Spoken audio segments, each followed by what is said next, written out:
ਸੋ ਇਸ ਤਰ੍ਹਾਂ ਮਹਾਰਾਜਾ ਰਣਜੀਤ ਸਿੰਘ ਜੀ ਨੇ ਸਤਿਗੁਰਾਂ ਦੀ ਕੋਲ ਜਾਣ ਕੇ ਬੇਦੀ ਕੁਲ ਦੇ ਸਾਹਿਬਜ਼ਾਦੇ, ਤੇਣ ਕੁਲ ਦੇ ਸਾਹਿਬਜ਼ਾਦੇ, ਭੱਲੇ ਕੁਲ ਦੇ ਸਾਹਿਬਜ਼ਾਦੇ, ਸੋਢੀ ਕੁਲ ਦੇ ਸਾਹਿਬਜ਼ਾਦੇ, ਇਹਨਾਂ ਚੌਹਾਂ ਕੁਲਾਂ ਦੇ ਸਾਹਿਬਜ਼ਾਦਿਆਂ ਨੂੰ ਅੰਮ੍ਰਿਤ ਛਕਾਉਣ ਦੀ ਸੇਵਾ ਵਿੱਚ ਲਾਇਆ ਕਿ ਅੰਮ੍ਰਿਤ ਛਕਾ ਕੇ ਸਿੰਘ ਬਣਾਓ। ਉਸ ਵਕਤ ਬਾਬਾ ਸਾਹਿਬ ਸਿੰਘ ਜੀ ਨੇ ਬੜੀ ਸੇਵਾ ਕੀਤੀ, ਅੰਮ੍ਰਿਤ ਛਕਾਇਆ। ਸੋ ਅੰਮ੍ਰਿਤ ਦੀ ਕਿਰਪਾ ਕਰਕੇ ਦੁਬਾਰਾ ਬੇਦੀਆਂ ਦੀ ਜੜ ਹਰੀ ਹੋਈ। ਇਸ ਪ੍ਰਕਾਰ ਭਾਈ ਭਗਤੂ ਦੇ ਪੋਤਰੇ ਤੇ ਭਾਈ ਗੌਰੇ ਦੇ ਪੁੱਤਰ ਦਿਆਲਦਾਸ ਨੇ ਅੰਮ੍ਰਿਤ ਨਹੀਂ ਛਕਿਆ ਸੀ। ਜਿਸ ਵਕਤ ਸ੍ਰੀ ਗੁਰੂ ਗੋਬਿੰਦ ਸਿੰਘ ਸਾਹਿਬ ਜੀ ਬਠਿੰਡੇ ਕਿਲੇ ਵਿੱਚੋਂ ਦਿਓ ਨੂੰ ਕੱਢਣਾ ਆ ਰਹੇ ਸਨ, ਰਸਤੇ 'ਚ ਭਾਈ ਕੇ ਚੱਕ ਦਿਆਲਦਾਸ ਨੂੰ ਪਤਾ ਲੱਗਾ। ਦਿਆਲਦਾਸ ਨੇ ਲੰਗਰ ਤਿਆਰ ਕੀਤਾ ਤੇ ਮਹਾਰਾਜ ਜੀ ਪਾਸ ਬੇਨਤੀ ਕੀਤੀ ਕਿ ਮਹਾਰਾਜ ਜੀ ਸੰਗਤਾਂ ਸਮੇਤ ਲੰਗਰ ਛਕਣਾ ਕਰੋ, ਆਪ ਮਿਹਰ ਕਰੋ ਸਾਡੇ ਉੱਤੇ। ਮਹਾਰਾਜ ਨੇ ਕਿਹਾ ਜੇ ਅੰਮ੍ਰਿਤ ਛਕੋਗੇ ਤਾਂ ਲੰਗਰ ਛਕਾਂਗੇ। ਉਸਨੇ ਅੰਮ੍ਰਿਤ ਨਾ ਛਕਿਆ ਤਾਂ ਸਤਿਗੁਰੂ ਨੇ ਲੰਗਰ ਨਾ ਛਕਿਆ ਤੇ ਅੱਗੇ ਚਾਲੇ ਪਾ ਦਿੱਤੇ। ਉਸ ਵਕਤ ਦਿਆਲਦਾਸ ਬਹੁਤ ਉਦਾਸ ਹੋਇਆ ਤੇ ਭਾਈ ਰਾਮ ਸਿੰਘ ਜੀ ਨੇ, ਜਿਨ੍ਹਾਂ ਨੇ ਅੰਮ੍ਰਿਤ ਛਕਿਆ ਸੀ, ਉਸਨੇ ਕਿਹਾ ਗੱਡਿਆਂ ਤੇ ਲੱਦ ਕੇ ਲੈ ਚੱਲੋ, ਕਿਉਂਕਿ ਲੰਗਰ ਜਿਹੜਾ ਪਿੱਛੇ ਪਿੱਛੇ ਗੁਰੂ ਸਾਹਿਬ ਨਾਲ ਲਈ ਜਾਵਾਂਗੇ, ਬੇਨਤੀ ਕਰਾਂਗੇ, ਕਦੇ ਤਾਂ ਬਖਸ਼ਣਗੇ ਤਾਂ ਨਾਲ ਤੁਰ ਪਏ। ਜਦੋਂ ਉਹਦੇ ਪਿੰਡ ਆਏ, ਉੱਥੇ ਘੋੜੇ ਨੂੰ ਤ੍ਰੇਹ ਲੱਗੀ, ਪਾਣੀ ਪੀਣ ਵਾਸਤੇ ਲਲਚਾਇਆ। ਸਤਿਗੁਰੂ ਸਾਹਿਬ ਜੀ ਨੇ ਡਿੱਗੀ ਤੇ ਕੀਤਾ, ਪਰ ਘੋੜੇ ਨੇ ਪਾਣੀ ਨਾ ਪੀਤਾ ਕਿ ਦਿਆਲਦਾਸ ਦੇ ਅੰਮ੍ਰਿਤ ਨਾ ਛਕਣ ਕਰਕੇ ਇਸ ਪਾਣੀ ਵਿੱਚ ਵੀ ਨਿਗੁਰੇ ਪੁਣੇ ਦੀ ਬਦਬੂ ਆਉਂਦੀ ਹੈ। ਗੁਰਾਂ ਨੇ ਸਿੱਖਿਆ ਦੇਣ ਵਾਸਤੇ ਦੱਸਿਆ ਕਿ ਨਿਗੁਰੇ ਕਾ ਹੈ ਨਾਮ ਬੁਰਾ। ਫਿਰ ਸਤਿਗੁਰੂ ਸਾਹਿਬ ਜੀ ਬਠਿੰਡਾ ਗਏ, ਉੱਥੇ ਵੀ ਪ੍ਰਵਾਨ ਕੀਤਾ। ਫਿਰ ਸ੍ਰੀ ਦਮਦਮੇ ਸਾਹਿਬ ਜੀ ਪਹੁੰਚ ਗਏ। ਮਹਿਮਾ ਪ੍ਰਕਾਸ਼ ਵਿੱਚ ਲਿਖਿਆ ਹੈ, ਦਿਆਲਦਾਸ ਲੰਗਰ ਗੱਡਿਆਂ ਤੇ ਰੱਖ ਕੇ ਲੈ ਗਿਆ, ਬੇਨਤੀ ਕਰਨ ਲੱਗਿਆ ਤੇ ਨਾ ਛਕਿਆ। ਫਿਰ ਦਿਆਲਦਾਸ ਨੇ ਬੇਨਤੀ ਕਰਕੇ ਅੰਮ੍ਰਿਤ ਛਕਿਆ ਸੀ ਸ੍ਰੀ ਦਮਦਮੇ ਸਾਹਿਬ, ਤਾਂ ਸਤਿਗੁਰਾਂ ਨੇ ਕਿਹਾ ਲਿਆ ਲੰਗਰ। ਉਹ ਲੰਗਰ ਕਈ ਦਿਨਾਂ ਦਾ ਤਿਆਰ ਹੋਣ ਕਰਕੇ ਉਸ ਵਿੱਚ ਕਿਰਮ ਕੀੜੇ ਪੈ ਚੁੱਕੇ ਸਨ। 7 ਦਿਨ ਦਾ ਲਗਭਗ ਬੇਹਾ ਲੰਗਰ ਸੀ ਉਹ। ਸਤਿਗੁਰਾਂ ਨੇ ਜਦੋਂ ਬਚਨ ਕੀਤਾ ਕਿ ਲਿਆ ਬਈ ਲੰਗਰ, ਉਸ ਵਕਤ ਬੇਹਾ ਕੜਾਹ ਪ੍ਰਸ਼ਾਦ ਸੱਜਰਾ ਬਣ ਗਿਆ, ਜਿਵੇਂ ਹੁਣੇ ਗਰਮ ਰੱਖਿਆ। ਅੰਮ੍ਰਿਤ ਛਕਾ ਕੇ ਉਸ ਨੂੰ ਨਿਹਾਲ ਕੀਤਾ ਤੇ ਦਿਆਲਪੁਰਾ ਨਗਰ ਉਸ ਦੇ ਨਾਮ ਤੇ ਬਣਿਆ। ਅਸਲ ਵਿੱਚ ਮਹਾਰਾਜ ਨੇ ਬਚਨ ਕੀਤਾ ਸੀ ਕਿ ਅਰਦਾਸ ਕਰਕੇ ਕਿਰਪਾਨ ਭੇਟਾ ਕਰੋ ਲੰਗਰ ਨੂੰ। ਜਦੋਂ ਅਰਦਾਸ ਕਰਕੇ ਲੰਗਰ ਕਿਰਪਾਨ ਭੇਟਾ ਕੀਤਾ, ਗੁਰਾਂ ਦੀ ਐਸੀ ਕਲਾ ਵਰਤੀ ਕਿ ਉਹ ਬੇਹਾ ਜਿੰਨਾ ਸੀ ਪ੍ਰਸ਼ਾਦਾ ਸਾਰਾ ਐ ਤਿਆਰ ਹੋ ਗਿਆ ਜਿਵੇਂ ਹੁਣੇ ਹੀ ਤਿਆਰ ਕੀਤਾ ਹੁੰਦਾ। ਇਹ ਗੁਰੂ ਸਾਹਿਬ ਜੀ ਸਮਰੱਥਾ, ਸੱਚੇ ਪਾਤਸ਼ਾਹ ਦੀ ਸਮਰੱਥਾ ਨਾਲ ਉਹ ਸਾਰੇ ਲੰਗਰ ਵਿੱਚੋਂ ਭਾਫਾਂ ਨਿਕਲਣ ਲੱਗ ਪਈਆਂ ਜਿਵੇਂ ਤਾਜ਼ਾ ਤਿਆਰ ਹੁੰਦਾ। ਇਹ ਦਿਆਲਦਾਸ ਬਾਬਾ ਭਗਤੂ ਦੇ ਪੋਤਰੇ ਸਨ, ਜਿਨ੍ਹਾਂ ਦਾ ਅਵਤਾਰ ਚੌਥੇ ਪਾਤਸ਼ਾਹ ਜੀ ਦੇ ਵਾਰ ਨਾਲ ਭਗਤੀ ਦੀ ਅੰਸ਼ ਵਿੱਚੋਂ ਹੋਇਆ ਸੀ। ਉਹਨਾਂ ਦੇ ਪਾਸੋਂ ਵੀ ਲੰਗਰ ਨਹੀਂ ਛਕਿਆ ਜਿੰਨਾ ਚਿਰ ਉਸਨੇ ਅੰਮ੍ਰਿਤ ਨਹੀਂ ਛਕਿਆ। ਇਸ ਪ੍ਰਕਾਰ ਭਾਈ ਡੱਲ ਸਿੰਘ ਬੜੀ ਸੇਵਾ ਕਰਦਾ ਰਿਹਾ, ਨੌਕਰ ਹਟਾ ਕੇ ਪਹਿਰਾ ਦਿੰਦਾ। ਸਤਿਗੁਰਾਂ ਨੇ ਪ੍ਰਸੰਨ ਹੋ ਕੇ ਕਿਹਾ ਵਰ ਮੰਗ, ਤਾਂ ਡੱਲ ਸਿੰਘ ਨੇ ਕਿਹਾ ਮਹਾਰਾਜ ਜੀ ਆਪ ਜੀ ਦੇ ਚਰਨਾਂ ਵਿੱਚ ਪੀੜੀ ਜਿੰਨੀ ਥਾਂ ਦਿਓ। ਸਤਿਗੁਰਾਂ ਨੇ ਕਿਹਾ ਇਹ ਤਾਂ ਨਹੀਂ ਹੋ ਸਕਦਾ, ਹੋਰ ਸਭ ਕੁਝ ਮਿਲ ਸਕਦਾ ਹੈ। ਜੇ ਚਾਹੋ ਤਾਂ ਇਸ ਲੋਕ ਦਾ ਰਾਜ ਦੇ ਸਕਦੇ ਹਾਂ, ਸਵਰਗ ਦਾ ਰਾਜ ਦੇ ਸਕਦੇ ਹਾਂ, ਸਾਰੇ ਸੁੱਖ ਦੇ ਸਕਦੇ ਹਾਂ, ਪਰ ਚਰਨਾਂ ਵਿੱਚ ਨਿਵਾਸ ਨਹੀਂ ਮਿਲ ਸਕਦਾ। ਜੇ ਸਾਰਾ ਪਰਿਵਾਰ ਅੰਮ੍ਰਿਤ ਛਕੋ ਤਾਂ ਚਰਨਾਂ ਵਿੱਚ ਵਾਸ ਮਿਲੇਗਾ। ਪੀੜੀ ਜਿੰਨਾ ਕੀ ਭਾਵੇਂ ਸਵੇਰ ਜਿੰਨਾ ਮਰਜ਼ੀ ਥਾਂ ਪ੍ਰਾਪਤ ਕਰ ਲਿਓ, ਪਲੰਘ ਜਿੰਨਾ ਕਰ ਲਿਓ, ਜਿੰਨਾ ਮਰਜ਼ੀ ਕਰ ਲਿਓ। ਤਾਂ ਉਹਨਾਂ ਨੇ ਸ੍ਰੀ ਦਮਦਮੇ ਸਾਹਿਬ ਤਖਤ ਤੇ ਅੰਮ੍ਰਿਤ ਛਕਿਆ। ਸਤਿਗੁਰਾਂ ਨੇ ਕਿਹਾ ਹੁਣ ਤੁਹਾਨੂੰ ਚਰਨਾਂ ਵਿੱਚ ਨਿਵਾਸ ਮਿਲੇਗਾ। ਐਵੇਂ ਹੀ ਸੋਢੀ ਕੌਲ ਸਿੰਘ ਪਿਰਥੀ ਦੇ ਔਲਾਦ, ਉਹਨਾਂ ਨੇ ਬੇਨਤੀ ਕੀਤੀ ਮਹਾਰਾਜ ਅਸੀਂ ਗੁਰੂ ਘਰ ਵਿਛੜ ਚੁੱਕੇ ਹਾਂ, ਸਾਡਾ ਵੀ ਕਿਵੇਂ ਮਿਲਾਪ ਹੋ ਸਕਦਾ। ਸਤਿਗੁਰਾਂ ਨੇ ਬਚਨ ਕੀਤਾ ਹਾਂ ਭਾਈ, ਅਸਾਂ ਨੇ ਵਿਛੜਿਆਂ ਨੂੰ ਮਿਲਣ ਵਾਸਤੇ ਅੰਮ੍ਰਿਤ ਤਿਆਰ ਕੀਤਾ ਹੈ, ਜੇ ਅੰਮ੍ਰਿਤ ਛਕੋਗੇ ਤਾਂ ਮਿਲ ਜਾਓਗੇ। ਤਾਂ ਉਹਨਾਂ ਨੇ ਸਾਰੇ ਪਰਿਵਾਰ ਸਮੇਤ ਅੰਮ੍ਰਿਤ ਛਕਿਆ ਤਾਂ ਸਤਿਗੁਰਾਂ ਪਿਛਲੇ ਸਰਾਪ ਦੇ ਬਚਨ ਮੇਟ ਕੇ ਮੇਲ ਲਏ। ਇਸੇ ਪ੍ਰਕਾਰ ਭਾਈ ਦਾਨਾ ਜੀ ਮਾਲਵੇ ਦੇ ਰਹਿਣ ਵਾਲਾ ਸੀ, ਕੇਸ ਮਨਾਉਂਦਾ ਤੇ ਤੰਬਾਕੂ ਪੀਂਦਾ ਸੀ। ਉਹ ਦੀਨੇ ਨਗਰ ਸ਼ਰਨ ਵਿੱਚ ਆਇਆ। ਸਤਿਗੁਰਾਂ ਨੇ ਕਿਹਾ ਤੰਬਾਕੂ ਛੱਡ ਦੇ। ਕਹਿੰਦਾ ਮਹਾਰਾਜ ਜੀ ਜੇ ਤੰਬਾਕੂ ਨਾ ਪੀਵਾਂ ਤਾਂ ਆਫਰ ਜਾਂਦਾ। ਸਤਿਗੁਰਾਂ ਨੇ ਕਿਹਾ ਨਹੀਂ ਆਫਰੇਗਾ। ਸੋ 10ਵੀਂ ਪਾਤਸ਼ਾਹ ਨੇ ਤੰਬਾਕੂ ਛੁਡਾਇਆ। ਫਿਰ ਸਤਿਗੁਰਾਂ ਕਿਹਾ ਕੇਸ ਰੱਖ। ਤਾਂ ਕਿਹਾ ਜੀ ਕੀ ਲੋੜ ਆ ਕੇਸਾਂ ਦੀ, ਜਿਵੇਂ ਅੱਜ ਕੱਲ੍ਹ ਲੋਕ ਕਹਿੰਦੇ ਕੇਸਾਂ ਦੀ ਕੀ ਲੋੜ ਆ, ਅਸੀਂ ਤਾਂ ਅੰਦਰੋਂ ਸਿੱਖ ਹਾਂ। ਸਤਿਗੁਰਾਂ ਨੇ ਕਿਹਾ ਕਿ ਜੇ ਕਿਸੇ ਕਾਰਨ ਸਿੱਖ ਨਰਕਾਂ ਵਿੱਚ ਵੀ ਪੈ ਜਾਵੇ ਤਾਂ ਕੇਸਾਂ ਦੀ ਨਿਸ਼ਾਨੀ ਵੇਖ ਕੇ ਕੱਢ ਲੈਂਦੇ ਆ। ਤਾਂ ਕਿਹਾ ਕਿ ਮੇਰੀ ਦਾੜੀ ਵੇਖ ਕੇ ਕੱਢ ਲੈਣਾ। ਆਪ ਜੀ ਨੇ ਬਾਣੀ ਵਿੱਚ ਲਿਖਿਆ हाड़ जले जैसे लकड़ी का तूला, केस जले जैसे घास का पूला। ये 870 अंग ते बचन होया है। ਤਾਂ ਪ੍ਰਲੋਕ ਵਿੱਚ ਕੇਸਾਂ ਦੀ ਨਿਸ਼ਾਨੀ ਕਿਵੇਂ ਰਹੇਗੀ ਜਦੋਂ ਇੱਥੇ ਹੀ ਜਲ ਗਏ ਕੇਸ। ਸਤਿਗੁਰਾਂ ਨੇ ਕਿਹਾ ਦਿਖਾ ਦਈਏ, ਤਾਂ ਕਿਹਾ ਦਿਖਾਓ ਜੀ। ਤਾਂ ਸਤਿਗੁਰਾਂ ਨੇ ਅੱਖਾਂ ਬੰਦ ਕਰਾ ਕੇ ਪ੍ਰਲੋਕ ਦੀ ਹਾਲਤ ਦਿਖਾਈ ਤਾਂ ਕੀ ਵੇਖਿਆ, ਬਿਨ ਕੇਸਾਂ ਸਿਰ ਕੁੱਟੀਆਂ ਚਿੰਗਾਰੇ ਕੌਣ ਛੁਡਾਏ। ਮਾਲ ਕੌਂਸੀ ਦੀ ਵਾਰ ਸ੍ਰੀ ਦਸਮ ਗ੍ਰੰਥ ਸਾਹਿਬ ਜੀ ਲਿਖਤ ਬਾਬਾ ਦੀਪ ਸਿੰਘ ਜੀ ਪਟਨਾ ਸਾਹਿਬ ਵਾਲੀ ਬੀੜ ਵਿੱਚ ਲਿਖਿਆ ਕਿ ਕੇਸਾਂ ਤੋਂ ਬਿਨਾਂ ਸਿਰ ਕੁੱਟੇ ਜਾਂਦੇ ਨੇ। ਇਹ ਪ੍ਰਲੋਕ ਦੀ ਹਾਲਤ ਵੇਖ ਕੇ ਭਾਈ ਦਾਨਾ ਸਿੰਘ ਨੇ ਰੋ ਕੇ ਕਿਹਾ, ਮਹਾਰਾਜ ਜੀ ਮੈਂ ਕੇਸ ਰੱਖਾਂਗਾ। ਸੋ ਕੇਸ ਰੱਖ ਲਏ। ਸਤਿਗੁਰਾਂ ਨੇ ਕਿਹਾ ਕਿ ਕੱਢ ਹੀ ਨਰਕ ਤੇ ਧੂ, ਨਰਕ ਵਿੱਚੋਂ ਕੱਢ ਵੀ ਲਵਾਂਗੇ। ਫਿਰ ਸਤਿਗੁਰਾਂ ਨੇ ਦਾਨ ਸਿੰਘ ਵਾਲੇ ਗੁਰਦੁਆਰੇ ਵਾਲੇ ਥਾਂ ਤੇ ਅੰਮ੍ਰਿਤ ਛਕਾਇਆ ਤੇ ਸਤਿਗੁਰਾਂ ਨੇ ਕਿਹਾ ਕਿ ਰਹਿਤ ਰੱਖਣੀ। ਤਾਂ ਦਾਨ ਸਿੰਘ ਕਹਿਣ ਲੱਗਾ, ਜੀ ਅਜੇ ਵੀ ਲੋੜ ਹੈ ਰਹਿਤ ਰੱਖਣ ਦੀ। ਆਪ ਜੀ ਨੇ ਸਭ ਕਿਰਪਾ ਕਰ ਦਿੱਤੀ ਹੈ। ਮਹਾਰਾਜ ਨੇ ਕਿਹਾ, ਅਸੀਂ ਕਰਾਮਾਤ ਦੇ ਸਮੁੰਦਰ ਨੂੰ ਧਾਰ ਕੇ ਜਰੀ ਬੈਠੇ ਹਾਂ, ਕਿਰਪਾਨ ਅੱਠੇ ਪੈਰ ਗਾਤਰੇ ਰੱਖਦੇ ਹਾਂ, ਕਸ਼ਹਿਰਾ ਆਦਿ ਪੰਜੇ ਕਕਾਰ ਰੱਖਦੇ ਹਾਂ। ਤਾਂ ਉਹਨੇ ਇਹ ਰਹਿਤ ਰੱਖੀ। ਅੰਮ੍ਰਿਤ ਦੀ ਮਹੱਤਤਾ। ਅੰਮ੍ਰਿਤ ਦੀ ਪੂਰੀ ਮਹੱਤਤਾ ਤਾਂ ਕੋਈ ਕਹਿ ਹੀ ਨਹੀਂ ਸਕਦਾ, ਪਰ ਕੁਝ ਕਹਿੰਦੇ ਹਾਂ ਅੰਮ੍ਰਿਤ ਛਕਣ ਕਰਕੇ ਪਿਛਲੇ ਜਨਮਾਂ ਦੇ ਸਾਰੇ ਪਾਪ ਬਖਸ਼ੇ ਜਾਂਦੇ ਨੇ। ਸਤਿਗੁਰੂ ਸਾਹਿਬ ਜੀ ਬਖਸ਼ ਦਿੰਦੇ ਨੇ। ਸਤਿਗੁਰਾਂ ਦਾ ਹੁਕਮ ਹੈ, ਇੱਕ ਵਾਰ ਵੀ ਜਿਸ ਦੇ ਮੁਖ ਵਿੱਚ ਅੰਮ੍ਰਿਤ ਪੈ ਗਿਆ, ਫਿਰ ਭਾਵੇਂ ਗਲਤੀ ਹੋਣ ਕਰਕੇ ਮੁਕਤ ਨਾ ਹੋ ਸਕੇ, ਪਰ 10,000 ਵਰ੍ਹੇ ਤੱਕ ਅਸੀਂ ਨਰਕਾਂ ਵਿੱਚ ਨਹੀਂ ਪੈਣ ਦੇਵਾਂਗੇ। ਵਾਰ-ਵਾਰ ਸਿੱਖਾਂ ਦੇ ਘਰ ਜਨਮ ਦੇਵਾਂਗੇ। ਕਦੇ ਤਾਂ ਰਹਿਤ ਰੱਖ ਕੇ ਮੁਕਤ ਹੋਵੇਗਾ। ਅੰਮ੍ਰਿਤ ਛਕਣ ਕਰਕੇ ਰਹਿਤ 'ਚ ਰਹਿਣ ਕਰਕੇ ਕੇਵਲ ਮੁਕਤੀ ਦੀ ਪ੍ਰਾਪਤੀ ਹੋ ਜਾਂਦੀ ਹੈ। ਜੋ ਮੌਤ ਅਵਤਾਰਾਂ, ਪੈਗੰਬਰਾਂ, ਜੋਗੀਆਂ ਤੇ ਬੜੇ-ਬੜੇ ਸੂਰਮਿਆਂ ਨੂੰ ਨਾਸ਼ ਕਰ ਜਾਂਦੀ ਹੈ, ਰਾਵਣ ਤੇ ਹਰਨਾਕਸ਼ ਵਰਗੇ ਵਰ ਪ੍ਰਾਪਤ ਕਰਨ ਵਾਲਿਆਂ ਨੂੰ ਵੀ ਮਾਰ ਜਾਂਦੀ ਹੈ, ਅੰਮ੍ਰਿਤ ਛਕਣ ਕਰਕੇ ਉਸ ਮੌਤ ਦਾ ਡਰ ਵੀ ਖਤਮ ਹੋ ਜਾਂਦਾ। ਜਿਵੇਂ ਮੌਤ ਤੋਂ ਡਰਦਾ ਵਹਿਮੀ ਫਕੀਰ ਕਬਰ ਵਿੱਚ ਜਿਉਂਦਾ ਪਿਆ ਸੀ। ਸਤਿਗੁਰਾਂ ਨੇ ਕੱਢ ਕੇ ਅੰਮ੍ਰਿਤ ਛਕਾਇਆ। ਨਾਮ ਅਜਮੇਰ ਸਿੰਘ ਰੱਖਿਆ ਤੇ ਪੁੱਛਿਆ, ਕਹਿੰਦਾ ਜੀ ਹੁਣ ਮੈਂ ਮੌਤ ਤੋਂ ਨਹੀਂ ਡਰਦਾ। ਅੰਮ੍ਰਿਤ ਦੀ ਸ਼ਕਤੀ ਕਰਕੇ ਚਿੜੀਆਂ ਨੇ ਬਾਜ਼ ਮਾਰ ਦਿੱਤਾ ਸੀ। ਕਿਉਂਕਿ ਅਜਮੇਰ ਸ਼ਾਹ ਮੌਤ ਤੋਂ ਡਰਦਾ ਕਬਰ ਦੇ ਵਿੱਚ ਪਿਆ ਸੀ। ਮਹਾਰਾਜ ਨੇ ਬਚਨ ਕੀਤਾ, ਕਬਰ ਦੇ ਵਿੱਚ ਜਿਉਂਦਾ ਹੀ ਬੰਦਾ ਪਿਆ, ਇਹਨੂੰ ਕੱਢੋ ਬਾਹਰ। ਬਾਹਰ ਕੱਢ ਕੇ ਪੁੱਛਿਆ, ਕੀ ਗੱਲ ਭਾਈ ਤੂੰ ਜਿਉਂਦਾ ਹੀ ਕਬਰ 'ਚ ਪਿਆ? ਕਹਿਣ ਲੱਗਿਆ, ਮਹਾਰਾਜ ਮੌਤ ਤੋਂ ਬਹੁਤ ਡਰ ਲੱਗਦਾ। ਸਤਿਗੁਰੂ ਮਹਾਰਾਜ ਸੱਚੇ ਪਾਤਸ਼ਾਹ ਕਹਿਣ ਲੱਗੇ, ਮੌਤ ਤੋਂ ਰਹਿਤ ਕਰ ਦਈਏ, ਮੌਤ ਤੇ ਇੱਥੋਂ ਡਰੇਗੀ। ਕਹਿੰਦਾ ਉਹ ਕਿਵੇਂ? ਮਹਾਰਾਜ ਜੀ ਨੇ ਸ੍ਰੀ ਦਮਦਮਾ ਸਾਹਿਬ ਜਾ ਕੇ ਉਹਨੂੰ ਅੰਮ੍ਰਿਤ ਛਕਾਇਆ ਸੀ। ਅਜਮੇਰ ਸ਼ਾਹ ਤੋਂ ਅਜਮੇਰ ਸਿੰਘ ਨਾਮ ਰੱਖਿਆ ਸੀ। ਅੰਮ੍ਰਿਤ ਦੀ ਸ਼ਕਤੀ ਕਰਕੇ ਹੀ ਬਿਨਾਂ ਸੀਸ ਤੋਂ ਜ਼ਾਲਮਾਂ ਨੂੰ ਨਾਸ਼ ਕੀਤਾ ਤੇ ਜੰਗ ਕੀਤੇ। ਜਿਵੇਂ ਬਾਬਾ ਦੀਪ ਸਿੰਘ ਜੀ ਸ਼ਹੀਦ, ਬਾਬਾ ਗੁਰਬਖਸ਼ ਸਿੰਘ ਜੀ ਸ਼ਹੀਦ, ਜਿਨ੍ਹਾਂ ਦਾ ਸ਼ਹੀਦਗੰਜ ਸ੍ਰੀ ਅਕਾਲ ਤਖਤ ਸਾਹਿਬ ਦੇ ਪਿਛਲੇ ਪਾਸੇ ਹੈ। ਬਾਬਾ ਧਰਮ ਸਿੰਘ ਜੀ, ਬਾਬਾ ਸਾਊ ਸਿੰਘ ਜੀ 1817 ਬਿਕਰਮੀ, ਬਾਬਾ ਦੀਪ ਸਿੰਘ ਜੀ ਜਥੇ ਨਾਲ, ਬਾਬਾ ਪ੍ਰਹਿਲਾਦ ਸਿੰਘ ਜੀ ਜਿਨ੍ਹਾਂ ਨੇ ਰਹਿਤਨਾਮਾ ਲਿਖਿਆ, ਬਾਬਾ ਰਾਮ ਸਿੰਘ ਜੀ ਬੇਦੀ ਆਦਿ ਅਨੇਕਾਂ ਸਿੰਘ ਹੋਏ ਨੇ। ਤੇ ਭਾਈ ਤਾਰੂ ਸਿੰਘ ਜੀ ਜੈਸੇ ਖੋਪਰੀ ਲੁਹਾ ਕੇ ਵੀ ਸਮਾਧੀ 'ਚ ਬੈਠੇ ਰਹੇ ਅਤੇ ਅੰਮ੍ਰਿਤ ਦੀ ਦਾਤ ਕਰਕੇ ਜਰਵਾਣੇ ਨੂੰ ਨਾਸ਼ ਕੀਤਾ। ਆਕੀ ਥਾਂ ਸਰ ਕੀਤੇ। ਅੰਮ੍ਰਿਤਧਾਰੀ ਸਿੰਘ ਦੀ ਪਦਵੀ ਬ੍ਰਹਮਾ ਵਿਸ਼ਨੂੰ ਆਦਿ ਦੇਵਤਿਆਂ ਤੋਂ ਉੱਚੀ ਹੈ। ਇਸ ਅੰਮ੍ਰਿਤ ਨੂੰ ਦੇਵਤੇ ਲੱਭਦੇ ਫਿਰਦੇ, ਸੁਰ ਨਰ ਮੁਨਜਨ ਅੰਮ੍ਰਿਤ ਖੋਜਦੇ। ਸੋ ਅੰਮ੍ਰਿਤ ਗੁਰ ਤੇ ਪਾਇਆ, ਅੰਮ੍ਰਿਤ ਪੀਆ ਸਤਿਗੁਰ ਦੀਆ, ਅਵਰ ਨਾ ਜਾਣਾ ਦੂਆ ਧੀਆ। ਹੁਣ ਵਿਚਾਰ ਇਹ ਆਉਂਦੀ ਕਿ ਅੰਮ੍ਰਿਤ ਦੀ ਤਾਕਤ ਜਾਂ ਗੁਰਬਾਣੀ ਦੀ ਤਾਕਤ, ਆਦਿ ਸ੍ਰੀ ਦਸਮ ਗ੍ਰੰਥ ਦੀ ਤਾਕਤ ਜਿਹੜੀ ਹੈ, ਇਹ ਇੰਨੀ ਜ਼ਿਆਦਾ ਤਾਕਤ ਹੈ ਕਿ ਖੁਦ ਸਾਡਿਆਂ ਬੰਦਿਆਂ ਨੂੰ ਆਪ ਨੂੰ ਹੀ ਨਹੀਂ ਪਤਾ, ਸਿੱਖ ਕੌਮ ਵਿੱਚ ਇਹ ਗਿਆਨ ਹੀ ਨਹੀਂ ਹੈਗਾ ਵੀ ਸਾਡੇ ਕੋਲ ਤਾਕਤ ਕਿੰਨੀ ਹੈ। ਦੂਸਰਿਆਂ ਨੇ ਅਧਿਐਨ ਕਰਕੇ ਤਾਕਤ ਦਾ ਗਿਆਨ ਪ੍ਰਾਪਤ ਕਰ ਲਿਆ। ਉਹਨਾਂ ਨੂੰ ਇਹ ਪਤਾ ਵੀ ਜਿਸ ਦਿਨ ਸਿੱਖਾਂ ਨੂੰ ਇਹ ਗਿਆਨ ਹੋ ਗਿਆ ਕਿ ਅੰਮ੍ਰਿਤ ਦੀ ਤਾਕਤ ਕਿੰਨੀ ਹੈ, ਬਾਣੀ ਦੀ ਤਾਕਤ ਕਿੰਨੀ ਹੈ, ਵੀ ਕਿਤੇ ਜਾਗਰਤ ਨਾ ਹੋ ਜਾਣ।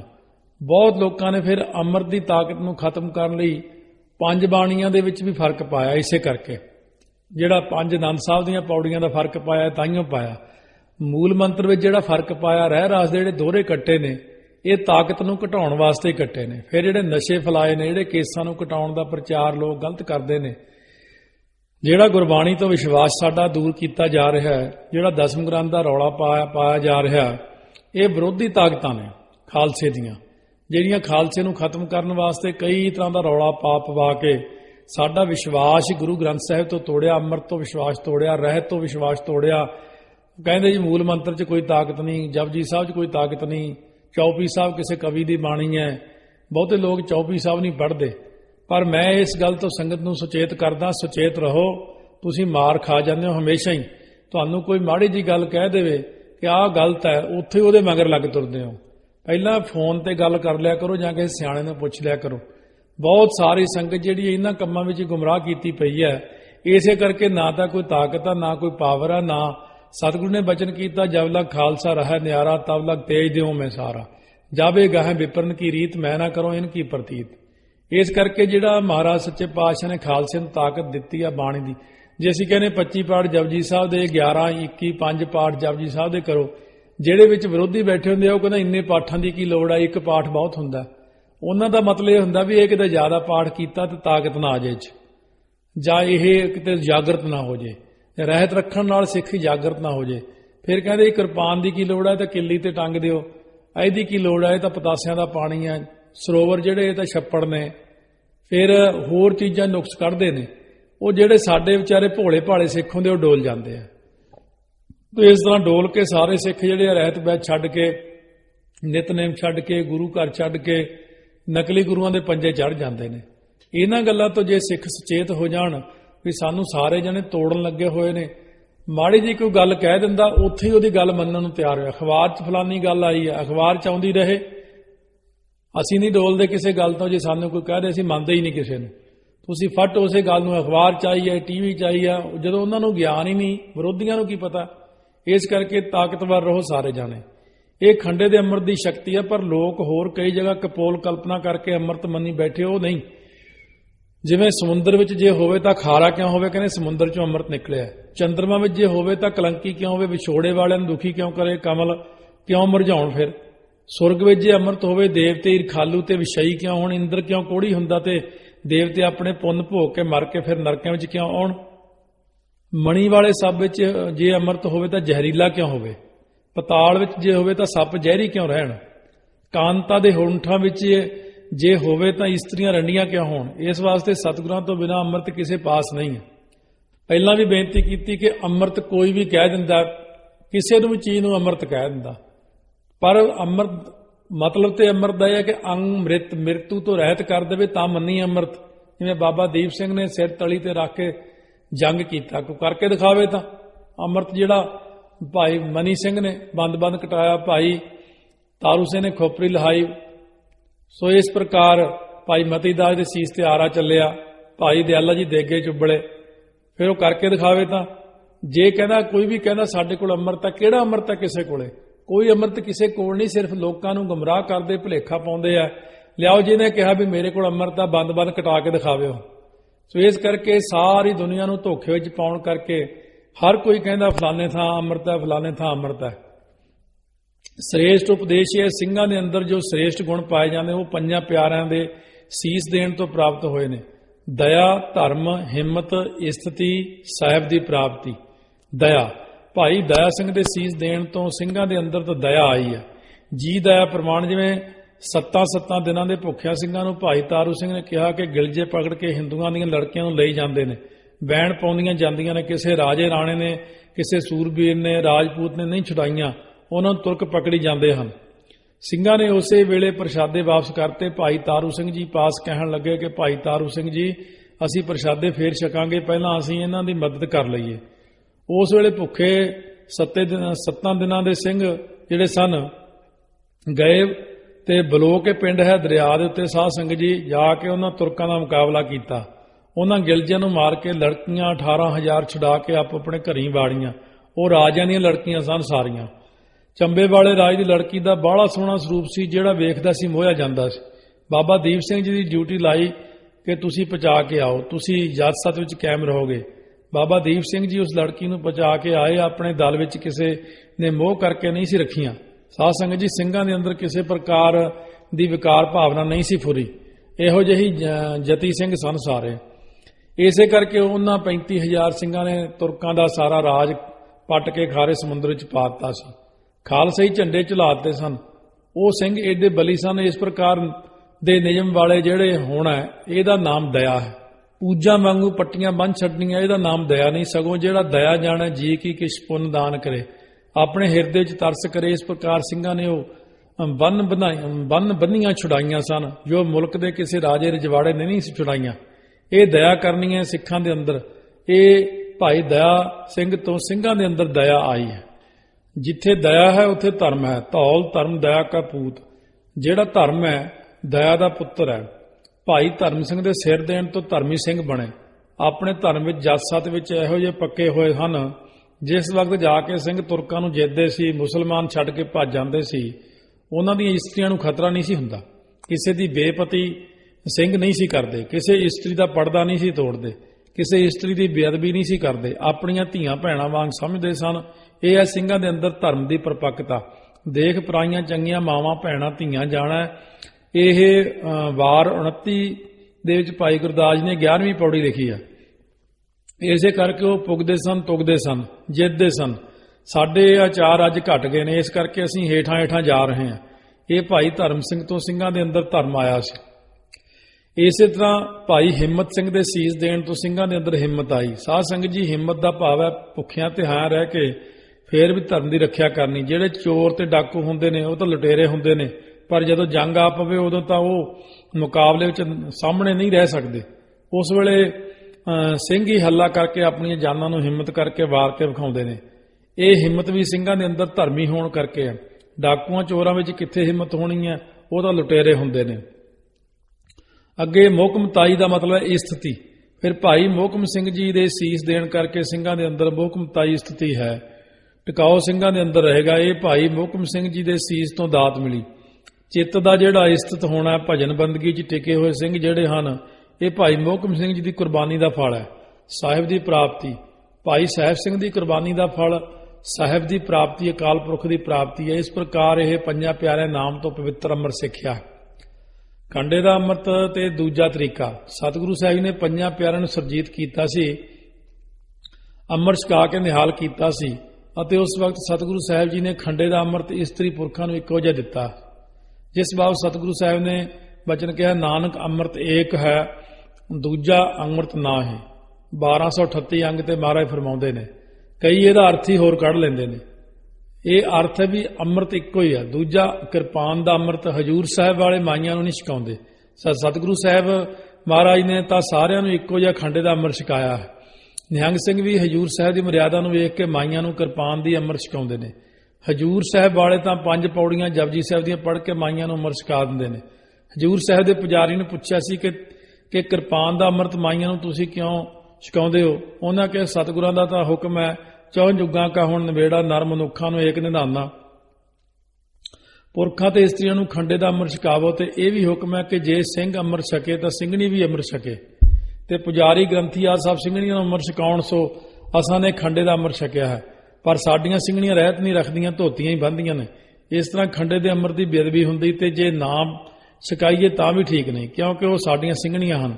ਇਸ ਵਾਸਤੇ ਅਸਾਂ ਨੇ ਉਹਨਾਂ ਨੂੰ ਕਿਰਪਾਨ ਦਾ ਅੰਮ੍ਰਿਤ ਛਕਾਉਣਾ ਸ਼ੁਰੂ ਕਰ ਦਿੱਤਾ ਹੈ ਕਿ ਮਰਿਆਦਾ ਵੀ ਰਹਿ ਜਾਵੇ ਤੇ ਖੰਡੇ ਦੇ ਅੰਮ੍ਰਿਤ ਦੀ ਬੇਅਦਬੀ ਵੀ ਨਾ ਹੋਵੇ। ਉਥੋਂ ਵੇਖ ਕੇ ਹੀ ਨਿਹੰਗ ਸਿੰਘ ਵੀ ਛਕਾਉਣ ਲੱਗ ਪਏ ਹਨ। ਪਰ ਸਤਿਗੁਰਾਂ ਦਾ ਹੁਕਮ ਹੈ ਕਿ ਨਰ ਨਾਰੀ ਸਭ ਇੱਕੋ ਹੀ ਅੰਮ੍ਰਿਤ ਛਕਣ। ਸਤਿਗੁਰੂ ਮਹਾਰਾਜ ਸਾਹਿਬ ਜੀ ਨੇ ਤਾਂ ਖੰਡੇ ਦਾ ਅੰਮ੍ਰਿਤ ਬਣਾਇਆ। ਇਸ ਪ੍ਰਕਾਰ ਖੰਡੇ ਦਾ ਹੀ ਅੰਮ੍ਰਿਤ ਮੰਨਿਆ। ਮਾਈਆਂ ਭਾਈਆਂ ਸਾਰਿਆਂ ਨੂੰ ਇੱਕੋ ਜਿਹਾ ਹੱਕ ਹੈ ਛਕਣ ਦਾ।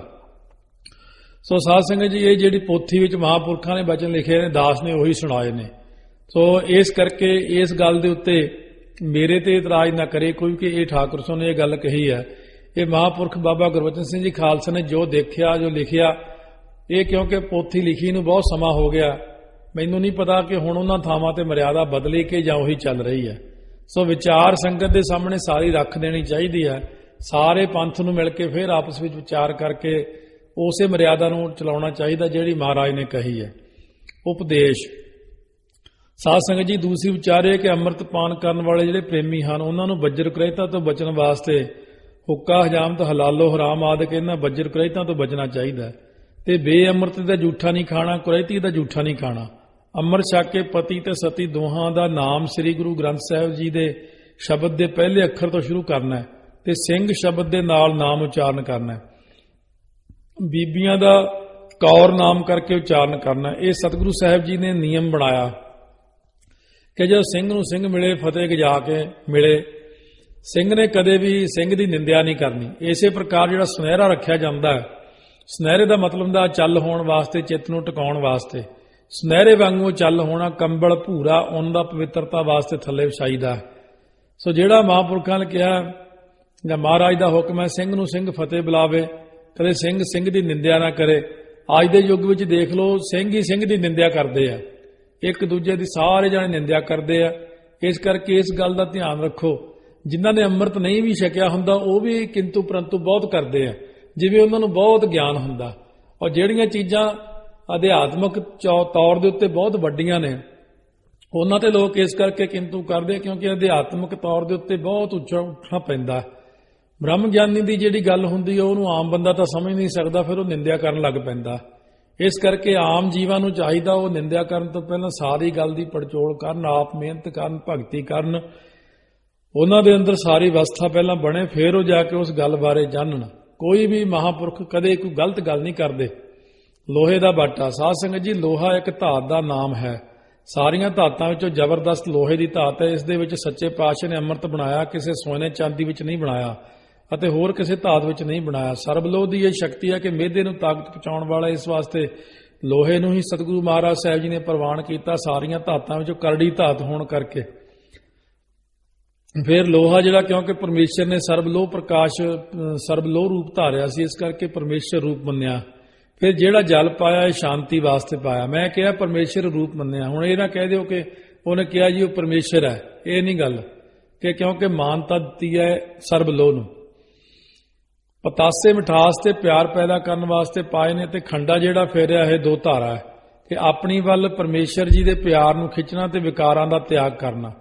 ਜਦੋਂ ਖੰਡਾ ਆਪਣੇ ਵੱਲ ਨੂੰ ਖਿੱਚਣਾ ਹੈ ਉਦੋਂ ਪਿਆਰ ਨੂੰ ਖਿੱਚਣਾ, ਤੇ ਜਦੋਂ ਵਿਕਾਰਾਂ ਦਾ ਤਿਆਗ ਕਰਨ ਪਰੇ ਨੂੰ ਖੰਡਾ ਜਾਂਦਾ ਬਾਟੇ ਵਿੱਚ ਫੇਰਦਿਆਂ ਤਾਂ ਉਦੋਂ ਸਮਝ ਲਓ ਵਿਕਾਰਾਂ ਦਾ ਤਿਆਗ ਕੀਤਾ। ਜਿਹੜੀ ਖੰਡੇ ਦੀ ਧਾਰ ਆਪਣੇ ਵੱਲ ਨੂੰ ਪੋਲੇ ਤਰੀਕੇ ਨਾਲ ਖਿੱਚਣੀ ਹੈ, ਇਹਦਾ ਮਤਲਬ ਪਰਮੇਸ਼ਰ ਦਾ ਪਿਆਰ ਆਪਣੇ ਵੱਲ ਖਿੱਚੇ, ਅਤੇ ਜਿਹੜੀ ਦੂਜੇ ਪਾਸੇ ਨੂੰ ਖਿੱਚ ਕੇ ਚਲਾਉਣੀ ਹੈ, ਇਹਦਾ ਮਤਲਬ ਹੈ ਕਿ ਔਗਣ ਛੱਡਣੇ ਤੇ ਗੁਣਾਂ ਨੂੰ ਧਾਰਨ ਕਰਨਾ ਹੈ। ਤੇ ਇਸ ਪ੍ਰਕਾਰ ਪੰਜਾਂ ਪਿਆਰਿਆਂ ਜਿਹੜੀ ਨਿਗਾਹ ਹੈ ਇਹ ਅੰਮ੍ਰਿਤ ਵਿੱਚ ਦਸਾਂ ਪਾਤਸ਼ਾਹ ਦੀ ਨਿਗਾਹ, ਇਹ ਜਿਹੜੀ ਪੰਜ ਪਿਆਰਿਆਂ ਦੀ ਨਿਗਾਹ ਪਾਉਣੀ ਹੈ, ਇਹ ਦਸਾਂ ਪਾਤਸ਼ਾਹ ਨੇ ਆਪਣੀ ਨਿਗਾਹ ਪਾਉਣੀ ਹੈ ਅੰਮ੍ਰਿਤ ਬਣਾਉਣ ਵਾਸਤੇ। ਅਤੇ ਜਿਹੜਾ ਬਾਣੀ ਦਾ ਪੜ੍ਹਨਾ, ਇਹ ਬਾਣੀ ਦੇ ਅਸਰ ਦੇ ਨਾਲ ਅੰਮ੍ਰਿਤ ਬਣਨਾ ਹੈ। ਕਈ ਕਹਿੰਦੇ ਨਾਨਕ ਅੰਮ੍ਰਿਤ ਏਕ ਹੈ, ਦੂਜਾ ਅੰਮ੍ਰਿਤ ਨਾ ਹੈ। ਸੀੜੀਆਂ ਵਿੱਚ ਵੀ ਦੱਸਿਆ ਹੋਇਆ, ਜਿਵੇਂ ਕੋਈ ਬਜ਼ੁਰਗ ਕਹਿੰਦਾ ਸੀ ਨਾਨਕ ਅੰਮ੍ਰਿਤ ਏਕ ਹੈ, ਦੂਜਾ ਅੰਮ੍ਰਿਤ ਨਾ ਹੈ। ਕਹਿੰਦੇ ਬਾਣੀ ਹੋਈ ਅੰਮ੍ਰਿਤ ਹੈ, ਨਾਮ ਹੀ ਅੰਮ੍ਰਿਤ ਹੈ। ਕਹਿੰਦੇ ਅਸੀਂ ਅੰਮ੍ਰਿਤ ਨਹੀਂ ਛਕਦੇ। ਮੈਂ ਬੇਨਤੀ ਕੀਤੀ, ਮੈਂ ਕਿਹਾ ਵੀ ਪੰਜ ਪਿਆਰੇ ਜੇ ਖੰਡਾ ਬਾਟਾ ਲੈ ਕੇ ਗੁਰੂ ਗ੍ਰੰਥ ਸਾਹਿਬ ਦੇ ਅੱਗੇ ਜਲ ਪਾ ਕੇ, ਪਤਾਸੇ ਪਾ ਕੇ ਸਾਰਾ ਦਿਨ ਘੰਟਾ ਘੰਟਾ 2-2 ਘੰਟੇ ਵੀ ਖੰਡਾ ਫੇਰੀ ਜਾਣ, ਬਾਣੀ ਨਾ ਪੜ੍ਹਨ, ਫਿਰ ਕੀ ਅੰਮ੍ਰਿਤ ਤਿਆਰ ਹੋ ਜੂ? ਕਹਿੰਦਾ ਨਹੀਂ, ਫੇਰ ਨਹੀਂ ਹੁੰਦਾ। ਮੈਂ ਕਿਹਾ ਫਿਰ ਅੰਮ੍ਰਿਤ ਤਿਆਰ ਕਾਹਦੇ ਨਾਲ ਹੁੰਦਾ? ਕਹਿੰਦਾ ਬਾਣੀ ਨਾਲ। ਮੈਂ ਫਿਰ ਨਾਨਕ ਅੰਮ੍ਰਿਤ ਏਕ ਹੈ, ਇਹੀ ਗੱਲ ਕਹੀ ਹੈ ਨਾ ਕਿ ਬਾਣੀ ਨਾਲ ਅੰਮ੍ਰਿਤ ਤਿਆਰ ਹੋਣਾ। ਇਹ ਖੰਡੇ ਬਾਟੇ ਦਾ ਅੰਮ੍ਰਿਤ ਜਿਹੜਾ ਇਹ ਵੀ ਪੰਜਾਂ ਬਾਣੀ ਨਾਲ ਹੀ ਤਿਆਰ ਕੀਤਾ ਜਾਂਦਾ। ਜਪਜੀ ਸਾਹਿਬ ਬ੍ਰਹਮ ਗਿਆਨ ਵਾਸਤੇ ਹੈ, ਜਾਪ ਸਾਹਿਬ ਅਕਾਲ ਪੁਰਖ ਦੇ ਸਰੂਪ ਤੇ ਲੱਖਣਾ ਤੇ ਤਟਸਥੀ ਲੱਖਣਾ ਨਮਸਕਾਰਾਂ ਕਰਨ ਵਾਸਤੇ ਹੈ, ਸਵਈਏ ਵਿਰਾਗ ਵਾਸਤੇ ਤੇ ਪਖੰਡ ਦਾ ਖੰਡਨ ਕਰਨ ਵਾਸਤੇ ਹੈ, ਚੌਪੀ ਸਾਹਿਬ ਰੱਖਿਆ ਬੇਨਤੀ ਵਾਸਤੇ ਹੈ, ਆਨੰਦ ਸਾਹਿਬ ਜੀਵਨ ਮੁਕਤੀ ਵਾਸਤੇ ਹੈ। ਜਦ ਤੱਕ ਆਪਾਂ ਇਹਨਾਂ ਦੀ ਕਥਾ ਨਹੀਂ ਸੁਣਦੇ ਸਾਰੀਆਂ ਬਾਣੀਆਂ ਦੀ, ਉਦੋਂ ਤੱਕ ਆਪਾਂ ਨੂੰ ਸੰਪੂਰਨ ਗਿਆਨ ਨਹੀਂ ਹੁੰਦਾ ਇਹਨਾਂ ਦਾ। ਇਸ ਕਰਕੇ ਕਥਾ ਜ਼ਰੂਰ ਸੁਣੋ। ਇਹ ਪੰਜਾਂ ਬਾਣੀਆਂ ਨੂੰ ਇਕੱਲੇ ਨਹੀਂ ਪੜ੍ਹਨਾ, ਪੰਜਾਂ ਪਿਆਰਿਆਂ ਨੇ ਵਾਰੀ-ਵਾਰੀ ਇੱਕ-ਇੱਕ ਪੜ੍ਹਨੀ। ਕਈਆਂ ਦਾ ਰਿਵਾਜ ਹੈ ਜਿਸ ਦੇ ਬਾਣੀ ਇਕੱਠ ਹੋਏ ਇਕੱਲਾ ਹੀ ਜਥੇਦਾਰ ਪੜ੍ਹਦਾ ਰਹਿੰਦਾ, ਬਾਕੀ ਨੇ ਹੱਥ ਲਵਾ ਲੈਂਦੇ ਆ, ਜਾਂ 3 ਬਾਣੀਆਂ ਇੱਕੋ ਆਦਮੀ ਪੜ੍ਹ ਲੈਂਦਾ ਤੇ ਬਾਕੀ ਦੇ ਸਵਈਏ ਸਾਰਿਆਂ ਤੋਂ ਪੜ੍ਹਾ ਲੈਂਦੇ ਨੇ। ਚੌਪੀ ਤੇ ਆਨੰਦ ਸਾਹਿਬ 5 ਪੌੜੀਆਂ ਹੀ ਪੜ੍ਹ ਕੇ ਸਾਰ ਲੈਂਦੇ ਨੇ, ਇੱਕ ਜਣਾ ਹੀ ਪੜ੍ਹ ਲੈਂਦਾ। ਇਹ ਮਰਿਆਦਾ ਨਹੀਂ ਹੈ। ਸਤਿਗੁਰੂ ਸਾਹਿਬ ਜੀ ਨੇ ਤਾਂ ਪੰਜਾਂ ਨੂੰ ਇੱਕੋ ਜੀ ਏਕਤਾ ਦਿੱਤੀ ਹੈ, ਇੱਕੋ ਜੀ ਬਾਣੀ ਪੰਜਾਂ ਸਿੰਘਾਂ ਨੇ ਪੜ੍ਹਨੀ ਹੈ। ਇਸ ਮਰਿਆਦਾ ਨੂੰ ਸਤਿਗੁਰਾਂ ਨੇ ਕਾਇਮ ਕੀਤਾ। ਇਸੇ ਕਰਕੇ ਪੰਜਾਂ ਤੋਂ ਅੰਮ੍ਰਿਤ ਤਿਆਰ ਕਰਾ ਕੇ ਸਤਿਗੁਰੂ ਸਾਹਿਬ ਨੇ ਆਪ ਛਕਿਆ। ਸਾਧ ਸੰਗਤ ਜੀ, ਇਹ ਨਿਯਮ ਸਤਿਗੁਰੂ ਸਾਹਿਬ ਨੇ ਚਲਾਇਆ। 5 ਸਿੰਘ ਬਾਣੀ ਪੜ੍ਹਨ, ਇਕੱਲਾ ਹੀ ਨਾ ਪੜ੍ਹੇ, ਦੂਜੇ ਹਾਥੀ ਨਾਲ ਲਾ ਛੱਡਣ। ਕਈ ਅੰਮ੍ਰਿਤ ਤਿਆਰ ਕਰਨ ਲੱਗਿਆਂ ਚੌਪੀ 5 ਪੌੜੀਆਂ ਤੇ ਆਨੰਦ ਸਾਹਿਬ 5 ਪੌੜੀਆਂ ਪੜ੍ਹਦੇ ਨੇ, ਇਹ ਵੀ ਠੀਕ ਨਹੀਂ। ਸਾਰੀ ਬਾਣੀ ਪੜ੍ਹਨੀ ਚਾਹੀਦੀ ਹੈ ਜਿਵੇਂ ਮਰਿਆਦਾ ਸੀ। ਸ੍ਰੀ ਮੁਕਤਸਰ ਸਾਹਿਬ ਦੇ ਮੋਰਚੇ ਜਦੋਂ ਬੇਅੰਤ ਸਿੰਘਾਂ ਭਾਵ 1700 ਸਿੰਘਾਂ ਨੇ ਇੱਕ ਬਾਟੇ 'ਚ ਅੰਮ੍ਰਿਤ ਛਕਿਆ ਸੀ, ਪੂਰੀ ਚੌਪੀ ਤੇ ਸਾਰਾ ਆਨੰਦ ਸਾਹਿਬ ਪੜ੍ਹਿਆ ਸੀ। ਪੰਜਾਂ ਪਿਆਰਿਆਂ ਦੀ ਸੇਵਾ ਵਿੱਚ ਉਸ ਸਮੇਂ ਸੰਤ ਬਾਬਾ ਗੁਰਬਚਨ ਸਿੰਘ ਜੀ ਖਾਲਸਾ ਆਪਣੇ ਆਪ ਨੂੰ ਲਿਖਦੇ, ਕਹਿੰਦੇ ਦਾਸ ਵੀ ਉਸ ਵਕਤ ਬਾਅਦ ਹੀ ਬਾਣੀ ਘਟਾ ਕੇ ਅੰਮ੍ਰਿਤ ਪ੍ਰਚਾਰ ਕਰਨ ਲੱਗੇ ਨੇ। ਕਹਿੰਦੇ ਦਾਸ ਵੀ ਉਦੋਂ ਨਾਲ ਸੀ ਜਦੋਂ ਅੰਮ੍ਰਿਤ ਛਕਾਇਆ ਸੀ। ਉਦੋਂ ਕਹਿੰਦੇ ਚੌਪੀ ਸਾਹਿਬ ਪੂਰੀ ਪੜ੍ਹੀ ਸੀ, ਆਨੰਦ ਸਾਹਿਬ ਵੀ ਪੂਰਾ ਪੜ੍ਹਿਆ, ਉਦੋਂ ਬਾਅਦ ਹੀ ਇਹ ਘਟਵਾਇਆ। ਅੰਮ੍ਰਿਤ ਪ੍ਰਚਾਰ ਵਿੱਚ ਬਾਣੀ ਘੱਟ ਪੜ੍ਹਨ ਕਰਕੇ ਛਕਣ ਵਾਲਿਆਂ ਤੇ ਅਸਰ ਨਹੀਂ ਪੈਂਦਾ। ਉਹ ਰਹਿਤ ਨਹੀਂ ਰੱਖਦੇ ਤੇ ਬਾਣੀ ਵੱਲ ਉਹਨਾਂ ਦਾ ਮਨ ਘੱਟ ਆਉਂਦਾ ਤੇ ਸ਼ਕਤੀ ਵੀ ਘੱਟ ਹੁੰਦੀ। ਤੇ ਦੂਜਾ, ਬਾਣੀ ਪੜ੍ਹਨ ਵਾਲੇ ਸਤਿਗੁਰਾਂ ਦੇ ਹੁਕਮ ਨੂੰ ਨਹੀਂ ਮੰਨਦੇ। ਹੁਣ ਬਾਣੀ ਜਿੰਨੀ ਵੀ ਘਟਾਈ ਗਈ ਹੈ, ਜੇ ਤੁਸੀਂ ਨੋਟ ਦਾ ਇੱਕ ਪਾਸਾ ਪਾੜ ਦਿਓ ਜਿੱਥੇ ਨੰਬਰ ਲਿਖਿਆ ਹੁੰਦਾ, ਫਿਰ ਨੋਟ ਚਲਾ ਕੇ ਦਿਖਾਓ ਤਾਂ ਨੰਬਰ ਵਾਲਾ ਦਾ ਪਾਸਾ ਵਿਸ਼ੇਸ਼ ਹੁੰਦਾ। ਇਸੇ ਪ੍ਰਕਾਰ ਜਿਵੇਂ ਨੋਟ ਦੇ ਵਿੱਚੋਂ ਪਾੜ ਕੇ ਤਾਰ ਕੱਢ ਦਿਓ, ਉਹਦੀ ਫਿਰ ਵੀ ਨਹੀਂ ਚੱਲਦਾ। ਤਾਂ ਤੇ ਸਾਧ ਸੰਗਤ ਜੀ, ਸਾਰੀ ਗੁਰਬਾਣੀ ਜਿਹੜੀ ਸਤਿਗੁਰਾਂ ਨੇ ਬਖਸ਼ਿਸ਼ ਕੀਤੀ ਹੈ, ਇਸੇ ਕਰਕੇ ਅੰਮ੍ਰਿਤ ਜਿਹੜੀ ਆ, ਉਹ ਜਿਹੜੇ ਅੰਮ੍ਰਿਤ ਛਕ ਲੈਂਦੇ ਤਾਂ ਹੀ ਉਹ ਰਹਿਤ ਛੱਡ ਦਿੰਦੇ। ਨਾ ਤਾਂ ਛਕਾਉਣ ਵਾਲਿਆਂ ਦੀ ਰਹਿਤ ਅੱਜ ਕੱਲ੍ਹ क्योंकि मैं तो रहा ना सारिया संस्थावां दे विच, मैनूं पता जिवें लगदे ने, जिहड़ा शराब पींदा वो भी लगी जांदा, विच मीट खाने भी लगी जांदे ने, कोई उन्हां दा नितनेम नहीं हुंदा, कोई रहत नहीं बहत नहीं, ਸਿੰਘਣੀਆਂ ਦਾ ਅੰਮ੍ਰਿਤ नहीं छकिया हुंदा, ते वो एवें खा पी के मौजां करदे होए एक ड्यूटी समझदे होए पंजां पैरे लगदे ने, उन्हां दा की असर पैना किसे ते। एक पंज ਸਿੰਘ ਤਿਆਰ ਪਰ ਤਿਆਰ होण, ਸਿੰਘਣੀਆਂ भी ਤਿਆਰ ਪਰ ਤਿਆਰ ਅੰਮ੍ਰਿਤਧਾਰੀ होण, फिर जाके उन्हां दा असर पैंदा है। इस प्रकार दे नाल सतगुरु महाराज सच्चे पातशाह जी अमृत छकाउणे, जे बाणी भी घट पढ़ती फिर भी नहीं असर पैना। बहुत सारिया चीज़ां अमृत की रहत कोई मखौल नहीं, इस करके रहत बहत विच ਤਿਆਰ पर ਤਿਆਰ ਸਿੰਘ ही अमृत संचार कर सकते हैं। इसे प्रकार एक बीबी हेरी आई वेखी सी, महापुरख लिखते हैं, इस बीबी दे कोई बाणी कंठ नहीं सी। वो फिर संत बिशन सिंह कांझले वालियां दे नाल रहिंदी सी, रहिंदी रही, ਉਹਦਾ हथ लवा लिया करन, बाणी कोई भी ना कंठ, ते दूजे गुटके ते बाणी पढ़ते रहा करन। कईयां ने ਉਹਦੇ ਤੋਂ ਅੰਮ੍ਰਿਤ ਪਾਨ ਕੀਤਾ, ਜਿਵੇਂ ਅੱਜ ਕੱਲ ਕਰਦੇ ਬੀਬੀਆਂ ਨੂੰ ਲਾਉਣਾ ਚਾਹੀਦਾ ਅੰਮ੍ਰਿਤ ਸੰਚਾਰ 'ਚ। ਸੋ ਜੇ ਨਰਕਾਂ ਨੂੰ ਜਾਣਾ ਤਾਂ ਜ਼ਰੂਰ ਉਹਨਾਂ ਕੋਲ ਛਕਣੋ ਬੀਬੀਆਂ ਤੋਂ, ਜੇ ਸੱਚਖੰਡ ਨੂੰ ਜਾਣਾ ਹੀ ਨਹੀਂ, ਪੰਜ ਪਿਆਰਿਆਂ ਤੋਂ ਹੀ ਅੰਮ੍ਰਿਤ ਛਕਣਾ ਪੈਣਾ। ਇਹ ਜਿਹੜੇ ਆਪਣੀਆਂ ਮਰਜ਼ੀਆਂ ਦੇ ਨਾਲ ਇਸ ਤਰ੍ਹਾਂ ਦੀਆਂ ਗਲਤੀਆਂ ਹਰਕਤਾਂ ਕਰਦੇ ਆ, ਉਹਨਾਂ ਤੋਂ ਛਕਣ ਵਾਲੇ ਉਹਨਾਂ ਦੀ ਜ਼ਿੰਮੇਵਾਰੀ ਹੈ ਕਿ ਉਹ ਕਿੱਧਰ ਨੂੰ ਜਾਂਦੇ ਨੇ, ਇਸ ਕਰਕੇ ਧਿਆਨ ਰੱਖਣਾ। ਇਸ ਪ੍ਰਕਾਰ ਸਾਧ ਸੰਗਤ ਜੀ ਪੰਜ ਖੰਡੀਆਂ ਦਾ ਵੀ ਰਿਵਾਜ ਪੈ ਗਿਆ ਕਿ ਬੀਬੀਆਂ ਨੂੰ ਨਾਲ ਪੰਜਾਂ ਪਿਆਰਿਆਂ 'ਚ ਲਾ ਲੈਂਦੇ ਨੇ, ਪਰ ਜਦੋਂ ਸਿੰਘਾਂ ਨੇ ਸੀਸ ਦਿੱਤੇ ਉਦੋਂ ਕਿਸੇ ਮਾਈ ਨੇ ਨਹੀਂ ਸੀਸ ਦਿੱਤਾ। ਇਸ ਕਰਕੇ ਪੰਜਾਂ ਪਿਆਰਿਆਂ ਨੂੰ ਭਾਵ ਪੰਜਾਂ ਸਿੰਘਾਂ ਤੋਂ ਅੰਮ੍ਰਿਤ ਛਕਣਾ ਹੀ ਯੋਗ ਹੈ। ਨਾਲੇ ਕਈ ਮਰਿਆਦਾਵਾਂ ਹੁੰਦੀਆਂ ਨੇ। ਪੰਜ ਪਿਆਰੇ ਸਤਿਗੁਰੂ ਨੇ ਕੀ ਹੁਕਮ ਕੀਤਾ? ਪੰਜ ਪਿਆਰੇ, ਪੰਜ ਪਿਆਰੇ ਭਾਵ ਇਹ ਨਹੀਂ ਕਿਹਾ ਕਿ ਤਿੰਨ ਪਿਆਰੇ ਦੋ ਪਿਆਰੀਆਂ ਵੀ ਲੱਗ ਸਕਦੀਆਂ ਵਿੱਚ, ਇਹ ਨਹੀਂ ਮਹਾਰਾਜ ਸੱਚੇ ਪਾਤਸ਼ਾਹ ਨੇ ਬਚਨ ਕੀਤਾ।